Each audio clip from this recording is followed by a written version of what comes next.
এইবার জিজ্ঞাসা করে, ও ভাই, তোমার বাড়িতে 3 রাত যাপন করেছি এই জন্য নয় যে আমার বাড়িতে থাকার জায়গা নাই, বরং এর আগে পরপর 3 দিন ফজরের নামাজের পূর্ব মুহূর্তে নবীজি ঘোষণা দিয়েছেন, যেই ব্যক্তি এখন দরজা দিয়ে ঢুকবে সে জান্নাতি।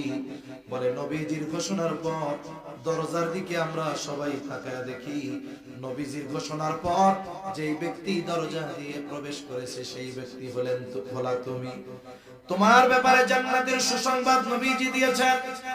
আমার তো জানার ইচ্ছা ছিল, এই জন্যই 3 রাত্র তোমার বাড়িতে অবস্থান করেছি। আমি মনে করেছি রাতের গভীরে তুমি হয়তো কোনো স্পেশাল আমল করো, কিন্তু 3টা রাত জেগে দেখলাম তুমি এশার নামাজ পড়ে ঘুমাও আর ফজরের নামাজের সময় ওঠো। তোমার কোনো স্পেশাল আমল আছে নাকি? যদি আমাদের একটু জানাইতা তাইলে আমি বড় খুশি হইতাম। বলে নবীজি যদি এই ঘোষণা আমার ব্যাপারে দিয়ে থাকেন তো আলহামদুলিল্লাহ, তবে তুমি যেই আশায় আমার বাড়িতে আইসা রাত্র যাপন করছো এরকম কিছু আমার নাই। তা আমি রাত্রে একটা কাজ করি। কি কাজ করি? বলে রাতের বেলায় যখন আমি বিছানায় যাই সবাইরে মাফ করে দিয়ে ঘুমাই। সুবহানাল্লাহ।